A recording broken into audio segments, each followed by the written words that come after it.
Hey guys, it's Masterfeja here, and I know I haven't made a video in a really long time, not that, all 20 of my subscribers would mind, but now that I'm finally on summer vacation and I got back from all of my crazy schoolwork in California and such, I decided to finally put up the finished video for the MSM03C Hy Gogg, and that's the high grade of it.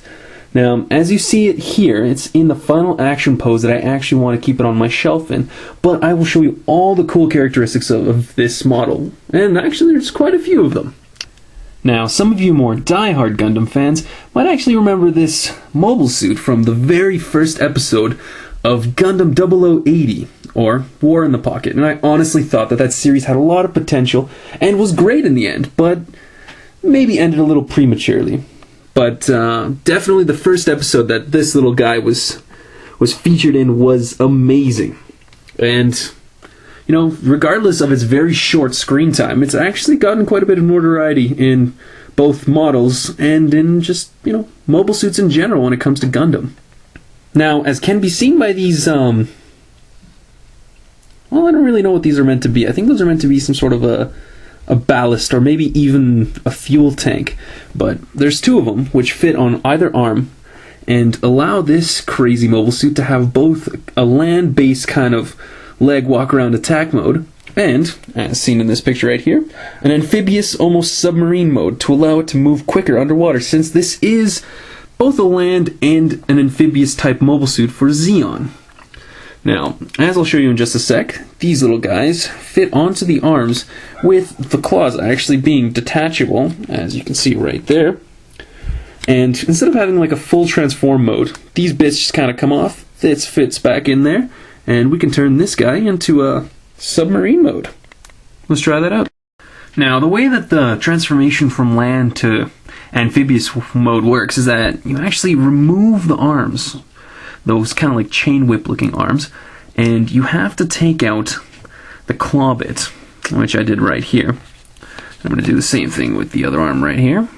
Just take the entire thing out and put that to the side right here. High five you later, bud. And you open up these guys right here.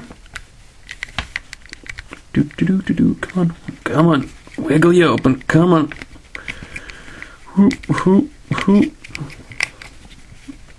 Oh, just a little more, and there we go. Okay, we take this guy right here and we actually detach it from the chain arm. We take this guy, we stick it inside as such, take the other half, put it on top, and there we go. Now, I'm going to do it with the other arm, but while I'm doing this, I'm going to explain how it's going to attach to the body. Instead of reattaching it to these chain things right here, and then putting it back into the arm back there, because it's supposed to be tight to the body, and this isn't a fully transformable mobile suit, you lose parts, you put them back on, stuff like that, but it still looks cool. You actually take this thing, and you got the little socket right there, and you plug it right back into the arm, right where the chain little bit used to be. Okay, do the same thing with this arm. Whoop. Stick it in like this. Put the other part, put the other part over top. Like that. And boom. We got her. Now I usually like to stick my numbers on the outside, so I guess this would be what, this side, and this would be that side. Okay, we grab this guy right here, and we plug it right into there. Don't do this at home, kids, unless you have a lot of time and money and are awesome, like everyone. Oh, come on. Ugh. I hate when these little sockets turn around on you. They're so irritating. Come on. Okay, there we go. And we try to align this guy to go right into there. Whew, that was more difficult than necessary. And we grab the second one. Straighten out this little turny bit. Put it up into here. Boom. Okay. Now we got it as such. We flip the shoulder fins down like that. We switch its legs around so that we have its, I don't know, I guess this would be like its feet. Flatten it out like that. Pretty much looks like he's a tiptoeing ballerina. Watcha! Pirouette! Oh man, that's so bad. Flip around like that. Straighten out. And there you go. Just give you a little view from the top. And that right there is pretty much its marine form. And that is all very easily described in the instrucciones. Right there. Boom shakala.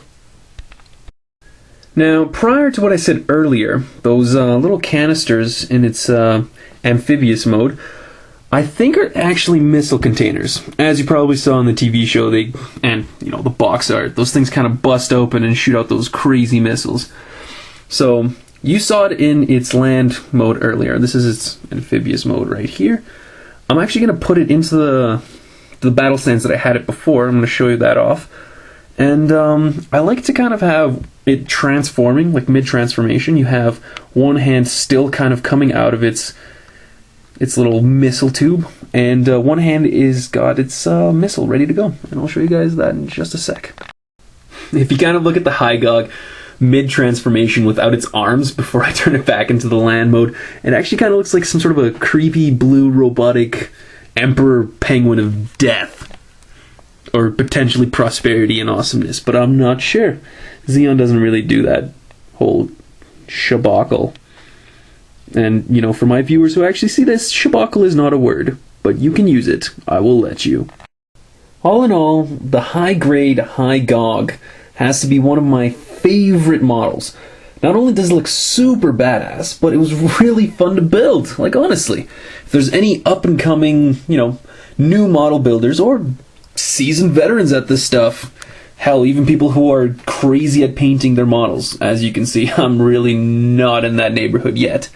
But as I was saying, anyone who wants to try this out, either beginner or expert, is a really fun model to build. And probably one of its high points, if not its best point, is the ability for this thing to transform and the crazy posability. I mean, like, this is personally my favorite pose. I mean, mid-transformation looks super badass. But you can pretty much put this thing into just about any position. I'll just let your imaginations kind of run wild with that one. Okay, this was Masterfeja doing my review of the high-grade Hy Gogg. Again, I apologize for not making a video in the longest time, but I'm going to post new stuff as soon as I can, and I'm actually getting really excited to start doing some of my backlog models for Unicorn Gundam, now that the series is coming to a conclusion pretty soon. Or God knows how long it's going to take for the final episode to come out. Anyway, I hope you guys enjoyed, and Masterfeja out!